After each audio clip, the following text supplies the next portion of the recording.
Pasca Nasional di Manado tampilkan keberagaman Nusantara.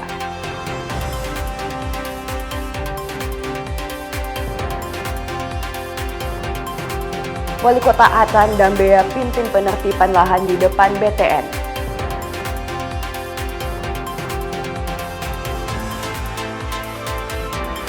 Futsal AFF Timnas Indonesia kalahkan Malaysia.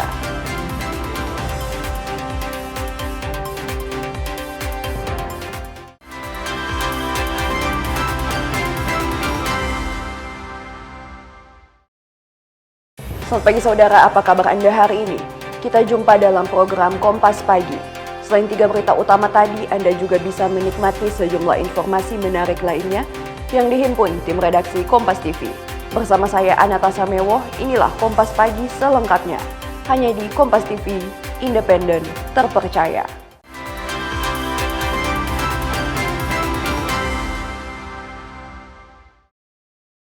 Kita ke informasi yang pertama, saudara. Utusan khusus Presiden Hasim Joyo Hadikusumo menghadiri perayaan Paskah Nasional 2026 di Kota Manado, Sulawesi Utara, Rabu pagi. Dalam momentum tersebut, adik kandung Presiden Prabowo Subianto ini mengajak seluruh umat Kristiani untuk memperkuat persatuan di tengah dinamika global yang tidak menentu. Kehadiran sosok yang juga dikandung Prabowo Subianto ini menjadi magnet utama bagi puluhan ribu jemaat yang memadati lokasi acara sejak pagi hari. Partisipasi Hasim Joyo Hadikusumo hadir Pasca Nasional tersebut mempertegas komitmen pemerintah dalam menjaga kerukunan antar umat beragama di Indonesia. Dalam kesempatan tersebut, Hasim menjelaskan bahwa agenda besar ini lahir dari diskusi mendalam antara berbagai elemen masyarakat. Beliau mengapresiasi inisiatif para pemimpin gereja dan aparat keamanan yang telah bekerja keras mewujudkan acara ini. Hasim mengaku sangat antusias ketika menerima tawaran untuk terlibat langsung dalam perayaan di tanah kelahirannya. Selanjutnya, utusan khusus Presiden ini menyoroti relevansi tema Paskah tahun ini yang diambil dari Injil Yohanes 17. Pesan mengenai persatuan menjadi poin sentral dalam pidatonya, terutama saat dunia menghadapi tantangan yang sangat kompleks. Hasim mengingatkan jemaat bahwa solidaritas nasional adalah kunci utama untuk menghadapi gejolak ekonomi dan politik internasional. Saya menyambut dengan positif sekali karena saya rindu ke tanah air saya, Minahasa. Saya melihat dan saya menanggapi sangat tepat sekali tema hari ini, bahwa supaya kita semua menjadi satu dari Yohanes 17 kalau tidak salah ya. 17. Kita harus bersatu. Di tengah dinamika global, ya saya kira kita semua tahu ada 2 perang dahsyat terjadi sekaligus. Yang satu di Ukraina dan yang satu di Timur Tengah. Di Ukraina itu bangsa Rusia yang mayoritas agama Kristen, Ortodoks, melawan bangsa Ukraina juga mayoritas Kristen. Ini Kristen lawan Kristen, Kristen bunuh Kristen. Ya, ini memang sejarah manusia. Ya, walaupun seiman tapi bunuh-bunuhan. Ya. Ini juga saya lihat di Timur Tengah, ya betul Israel, Amerika, tapi bangsa-bangsa Arab ikut juga melawan Iran yang juga Muslim. So, memang sangat tepat bahwa umat manusia harus bersatu. Kehadiran puluhan ribu jemaat dari berbagai pelosok Sulawesi Utara membuktikan bahwa semangat Paskah tetap kuat di hati masyarakat. Acara ini bukan sekedar seremoni tahunan, melainkan wujud nyata komitmen warga untuk merawat keragaman bangsa. Melalui kebersamaan ini, jemaat diharapkan dapat membawa pesan damai dan menjadi terang bagi lingkungan sekitar mereka. Jimmy Dapar, Kompas TV Manado, Sulawesi Utara. Saudara, peserta Paskah Nasional tahun 2026 di Kota Manado menyebut event besar umat Kristiani itu berhasil menjalin kebersamaan antar denominasi gereja di Indonesia. Mereka berharap kegiatan ini dapat terus terlaksana sehingga semakin mempererat hubungan antar umat Kristen. Dipadati oleh ribuan umat Kristen dari berbagai daerah, gelaran Paskah Nasional di Pohon Kasih, kawasan Megamas Kota Manado, disambut antusias oleh para peserta. Bagi mereka, kegiatan ini bukan hanya sekedar perayaan semata, melainkan wujud harmonisasi antar denominasi gereja.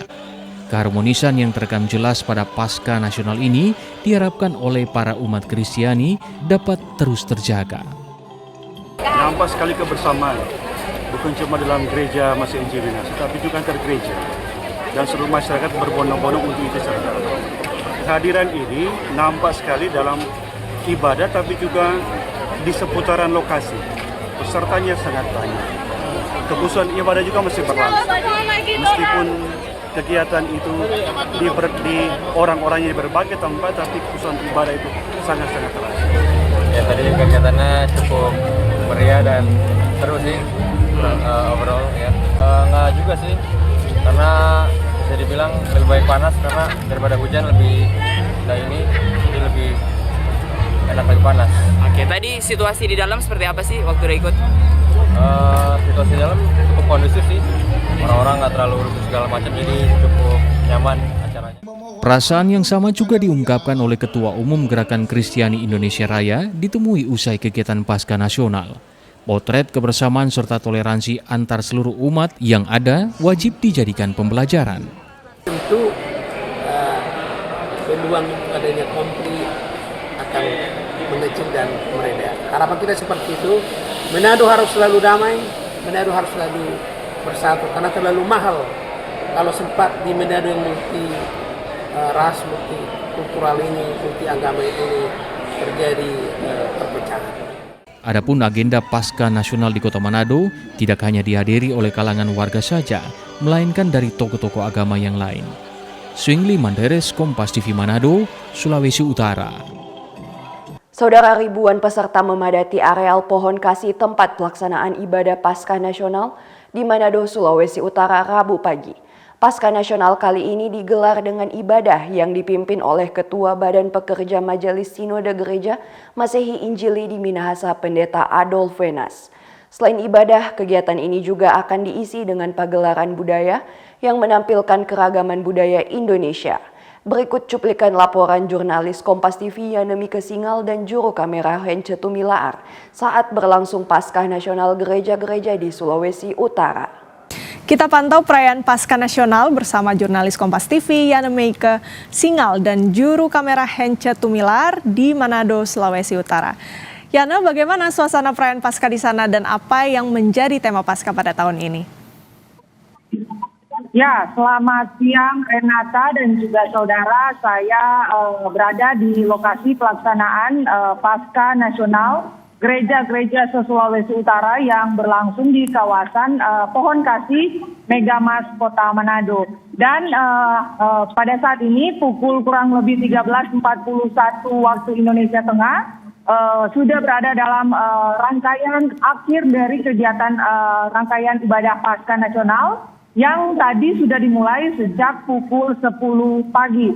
Nah, dalam rangkaian perayaan Paskah Nasional 2026 kali ini di Kota Manado, kami pantau memang sangat dipadati oleh massa, oleh umat Kristiani yang datang dari 15 kabupaten kota se-Provinsi Sulawesi Utara. Ada pelaksanaan ibadah yang dipimpin oleh Ketua Badan Pekerja Majelis Sinode Gereja Masehi Injili di Minahasa, yakni Pendeta Adolf Wenas. Kami memantau sejumlah pejabat negara tampak hadir dan turut berbaur dengan sukacita perayaan peringatan kelahiran Yesus Kristus di Kota Manado.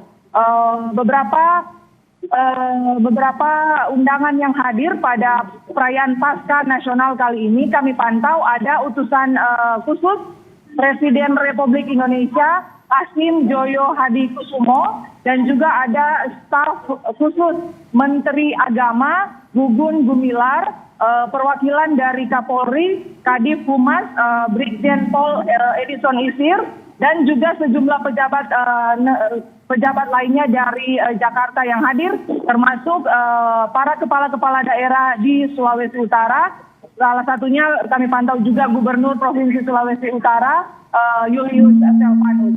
Tema dari pelaksanaan Pasca Nasional kali ini ialah Kristus bangkit membarui kemanusiaan kita yang fokus pada semangat toleransi dan pesan persatuan sebagai masyarakat dan komunitas Indonesia yang majemuk. Selanjutnya subtemanya yakni supaya kita semua menjadi satu. Dan dari perayaan Paskah ini Kota Manado menyampaikan pesan perdamaian dan peringatan terhadap momentum kebangkitan Yesus Kristus. Demikian Renata. Kita ke sorotan lain, Saudara. Wakil Presiden Indonesia Gibran Rakabuming Raka dalam kunjungannya di Sulawesi Utara meninjau gedung gereja paroki Bunda Hati Kudus Yesus di Desa Rumengkor 1, Kecamatan Tombulu, Kabupaten Minahasa yang terdampak gempa Selasa pagi. Pada kunjungan tersebut, Wakil Presiden yang didampingi oleh Gubernur Sulawesi Utara Julius Selvanus meninjau secara langsung kerusakan yang terjadi di gedung gereja paroki Bunda Hati Kudus Yesus akibat gempa berkekuatan magnitudo 7,6 pada Kamis kemarin. Wakil Presiden Gibran Rakabuming Raka bersama rombongan tiba pada pukul 10:40 WITA dengan sambutan antusias oleh warga yang sejak pagi hari terlihat sudah berada di areal gereja. Menurut pengakuan pastor paroki Bunda Hati Kudus Yesus Rumengkor, Wakil Presiden Gibran meminta pihak gereja untuk dapat membuat proposal guna perbaikan gedung gereja. Pastor Emmanuel Ohoy Wuntu menyebut total anggaran yang dibutuhkan untuk perbaikan gereja diperkirakan mencapai hingga 500 juta rupiah.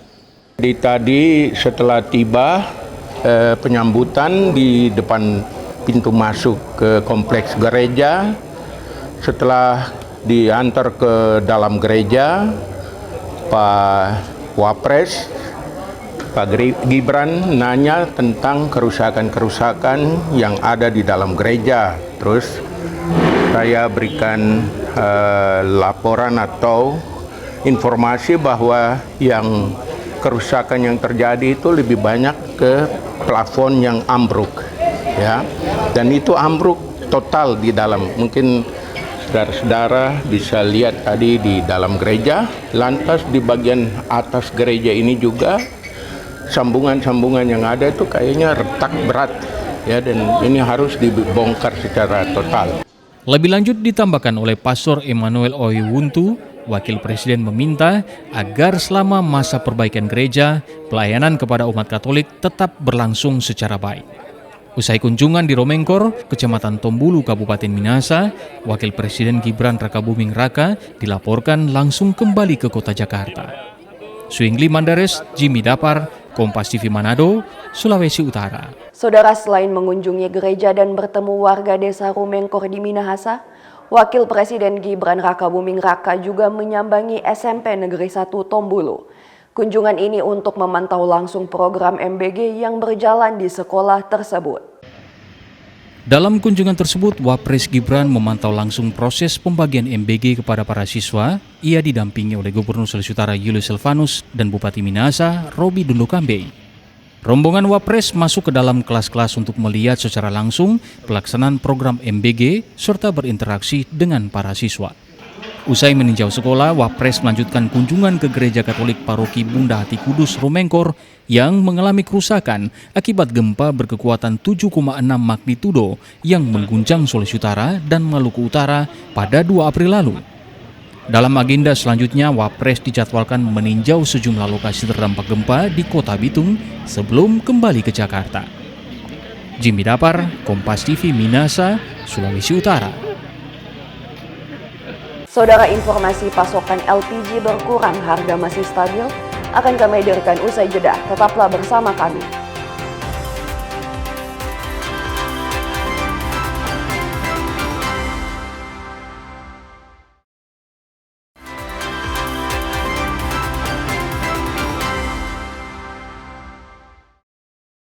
Saudara, memberikan materi Green Demokrasi di Universitas Samratulangi Manado, Ketua DPD RI Sultan Baktiar Najamuddin mengajak generasi muda untuk menegakkan keadilan ekologi.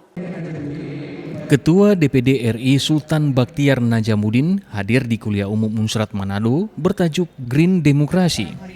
Ketua DPD RI didampingi Wakil Ketua DPD RI Yoris Raweyai dan anggota DPD RI Stefanus Liau. Sebelum kuliah umum diawali dengan aksi penanaman pohon di area kampus. Hal ini dilakukan untuk memastikan demokrasi tidak hanya sekedar memberikan kesejahteraan, tetapi turut memperhatikan keberlangsungan alam. Kurang lebih 1.000 mahasiswa hadir dalam kuliah umum ini, mendengarkan materi terkait green demokrasi. Kepada Kompas TV, Sultan Bahtiar Najamuddin bilang, pemahaman akan keadilan ekologi menjadi hal penting yang harus dibangun sedini mungkin. Kita sedang memproklamirkan atau mengusung atau memperkenalkan lebih itu menguatkan demokrasi hijau, green demokrasi yang kita perkenalkan, kita bentuk. Nah, saya mau mengajak mahasiswa dan generasi sekarang dan akan datang untuk berpikir bahwa demokrasi harus dibangun bukan hanya mensejahterakan masyarakat, tapi memastikan keadilan ekologis. Jadi bukan hanya keadilan dan kesejahteraan rakyat, tapi keadilan ekologis, kemudian keberlanjutan, itu yang paling penting. Kenapa? Karena kalau demokrasi dibangun hanya berdasarkan ekstraksi sumber daya alam atau eksploitasi, suatu hari pasti dia akan terdampak, dan itu yang terjadi sekarang. Sementara itu, pihak Unsrat selaku penyelenggara kuliah umum menyampaikan rasa bangganya atas kehadiran Ketua DPD RI bersama rombongan. Ini respon dari mahasiswa, respon dari dosen, dan kerja keras juga dari panitia, Bapak Gustaf dan kawan-kawan, luar biasa. Kegiatan kuliah umum pada hari ini boleh berjalan dengan baik. Sebetulnya acara utamanya itu adalah dalam rangka untuk pembukaan dies Unsrat ke-62, dan rangkaian kita akan ditutup di bulan Agustus nanti. Usai menghadiri kuliah umum, Ketua DPD RI bersama rombongan terpantau akan menghadiri kegiatan penanaman pohon di Kota Tomohon sebagai bentuk nyata menciptakan lingkungan yang sehat dan berkelanjutan. Swingli Manderes, Kompas TV Manado, Sulawesi Utara. Saudara, penyerapan gabah oleh Bulog di Gorontalo telah mencapai lebih dari 1.000 ton. Angka ini masih sedang berproses mencapai target 2026 yang ditetapkan sebesar 3.000 ton. Hingga saat ini, Perum Bulog Cabang Gorontalo telah menyerahkan gabah petani sebanyak lebih dari 1.000 ton. Sementara target penyerapan 2026 yang ditetapkan mencapai 3.000 ton. Dalam proses penyerapan, Bulog mematok harga pembelian gabah sebesar Rp6.500 per kilogram. Bulog menyebut terjadi pergeseran masa panen di Gorontalo pada tahun ini. Kondisi ini membuat penyerapan gabah sudah dimulai lebih awal dibandingkan tahun sebelumnya.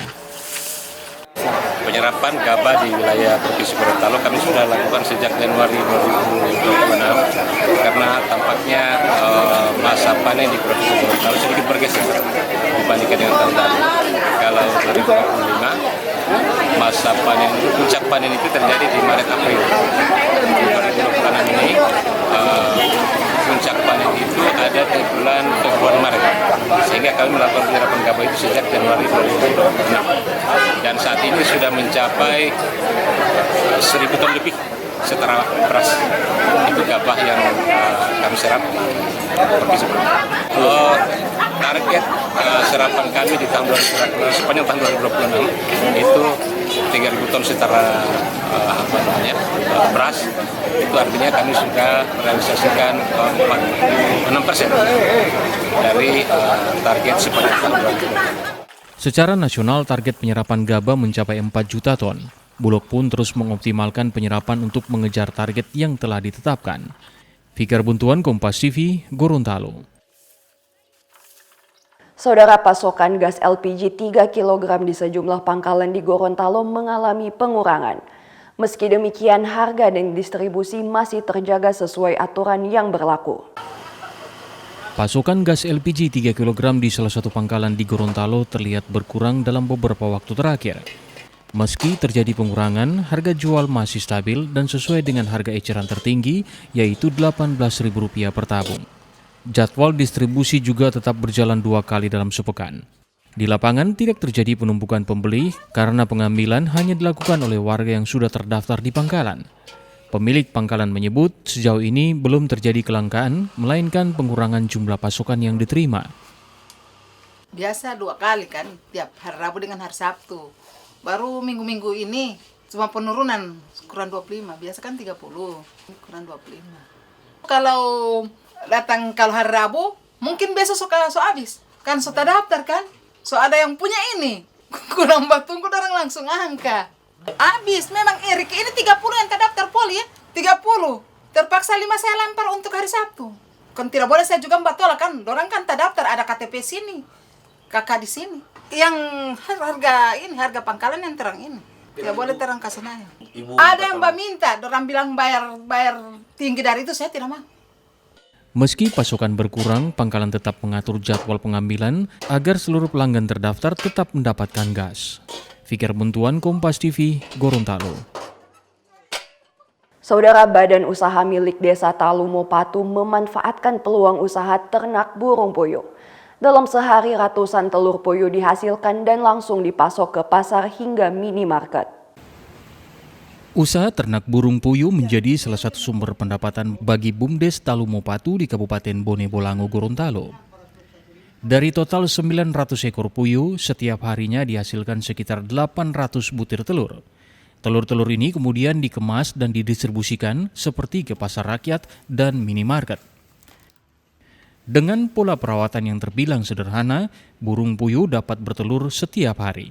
Hal ini membuat perputaran ekonomi berjalan cepat dan stabil. Pengelola menyebut usaha ini menjadi salah satu peluang yang terus dikembangkan oleh BUMDes Talumo Patu. Kenapa kami memilih puyuh? Karena hampir rata-rata di tiap desa itu hanya ayam pedaging, ayam petelur, sama hortikultura lain. Nah, kami mengambil satu-satunya puyuh, karena di desa-desa lain belum ada puyuh. Baru pangsa puyuh itu luar biasa juga, banyak yang membutuhkan puyuh. Dari Indogrosir juga membutuhkan puyuh, pasar, catering, mereka juga membutuhkan puyuh. Dan pengolahan puyuh itu, burung puyuh itu tidak terlalu rumit seperti ayam petelur. Karena di puyuh itu satu hari hasil puyuh untuk beli pakan, satu harinya itu keuntungan. Saat ini kandang yang dimiliki mampu menampung hingga 3.000 ekor puyuh. BUMDes berencana menambah jumlah ternak untuk meningkatkan produksi.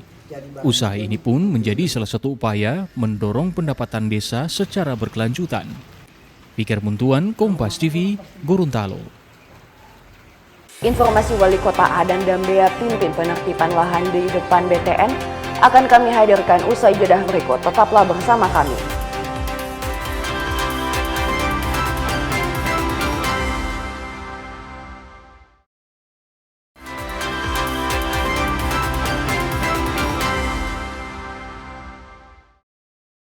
Terima kasih Anda masih bersama kami. Saudara, pemerintah Kota Gorontalo menertibkan lahan di depan Bank BTN cabang Gorontalo.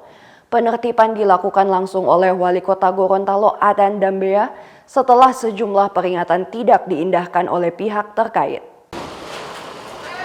Sebuah lahan di depan Bank BTN cabang Gorontalo ditertibkan oleh pemerintah Kota Gorontalo.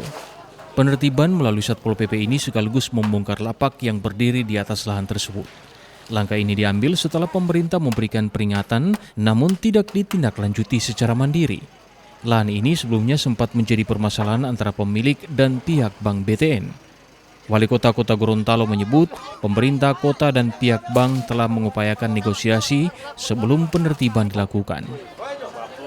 Kita sudah mediasi, sudah Pemda sudah undang segala macam, sudah berusaha persuasif, tetap dia bertahan dengan prinsipnya. Sudah kita dalam rangka keindahan kota, ya dalam rangka keindahan kota harus bongkar ini karena ini merusak. Sudah lama lobby Pemda sudah undang segala macam. Pada akhirnya kita beri kesempatan dia membongkar sendiri selama 3 hari. Ditambah lagi, tapi tidak upaya untuk dia minta 1,5 miliar ini 189 meter ini. BTN sudah tawarkan 500 juta, dia tolak. Sekarang tidak ada, dia dapat. Tetapi yang jualan di sini, saya bilang silakan jualan cuma malam hari. Tapi tidak pakai tenda. Yang penting paginya bersih. Pemerintah menegaskan penertiban dilakukan untuk menata kembali fungsi lahan dan menjaga ketertiban kota. Meski begitu, pelaku UMKM masih diperbolehkan berjualan di kawasan tersebut dengan tetap mengikuti aturan yang berlaku. Fikar Buntuan, Kompas TV, Gorontalo. Kita ke sorotan lain, saudara. Akibat hujan deras menyebabkan Danau Sentani meluap hingga semeter. Ketua Majelis Rakyat Papua Nerlince Wamuar meminta pemerintah daerah untuk menertibkan penebangan liar serta menanam pohon di cagar alam Cyclop. Hujan deras yang terjadi dalam beberapa pekan terakhir menyebabkan Danau Sentani meluap dan menyebabkan puluhan rumah warga terendam banjir dengan ketinggian hingga 1 meter. Kondisi ini semakin memprihatinkan karena belum adanya penanganan dari pemerintah bagi warga terdampak banjir luapan Danau Sentani. Ketua Majelis Rakyat Papua Nerlince Wamuar yang meninjau langsung sejumlah kampung terdampak luapan Danau Sentani mengaku prihatin dengan kondisi warga yang terdampak luapan air Danau Sentani. Nerlince juga menyoroti pengerusakan cagar alam Cyclop yang terus terjadi. Menurutnya, kerusakan cagar alam Cyclop juga akan berpengaruh terhadap kondisi di Danau Sentani.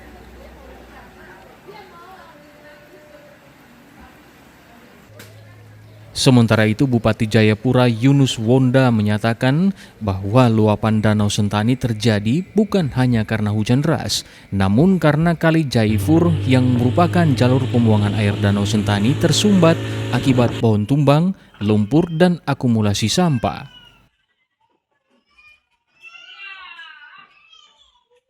Rencananya pemerintah Kabupaten Jayapura akan melakukan kerja bakti membersihkan jalur Jaifuri pada Jumat mendatang. Vindi Ragmeni, Kompas TV Jayapura, Papua.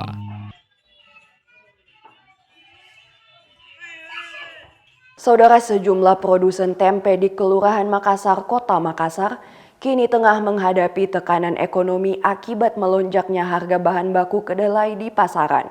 Mereka pun terpaksa mengurangi ukuran produksi tempe mereka untuk mengurangi kerugian. Kenaikan harga pada komoditas kedelai impor berdampak besar bagi produksi tempe di Kota Makassar. Salah satunya di produsen tempe di Kecamatan Makassar, Kelurahan Barabaraya, Makassar. Pengrajin tempe di lokasi ini mengaku harga kedelai melonjak tinggi, di mana sebelumnya ia membeli kedelai dengan harga Rp1.050.000 untuk 150 kg dan kini mencapai Rp1.650.000 untuk 150 kg. Heri Suparno salah satunya. Ia terpaksa mengakali ukuran produksi tempenya untuk mengantisipasi kerugian produksi, lantaran ia hanya menjual tempenya dengan harga Rp5.000 untuk ukuran sedang dan Rp15.000 untuk ukuran besar. Ia pun tidak menaikkan harga lantaran takut pembelinya kabur. Sedangkan warga mengaku tidak mempermasalahkan ukuran tempe tersebut lantaran memahami kondisi harga bahan baku tersebut. Lagi melonjak, Mas. Harga kedelainya sekarang sudah di atas 10.000.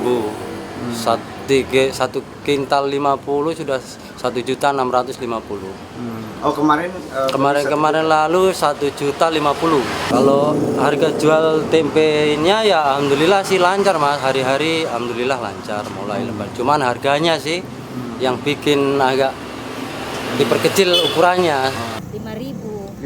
Iya, sudah tahu dari penjualnya. Oh, enggak masalah karena harga kedelai memang tahu naik. Dia Mas juga kan mau dapat untung toh. Enggak apa-apa kalau bagi saya. Berarti dipahami ya. Iya. Pedagang dan pembeli pun berharap agar pemerintah lebih memperhatikan harga kedelai agar tidak terlalu melonjak. Rama Pratama, Kompas TV Makassar, Sulawesi Selatan. Informasi tadi menutup perjumpaan kita dalam program Kompas Pagi. Saya Natasha Mewo bersama kru yang bertugas mengucapkan terima kasih atas kebersamaan Anda. Tetap saksikan rangkaian program berita di Kompas TV, independen, terpercaya.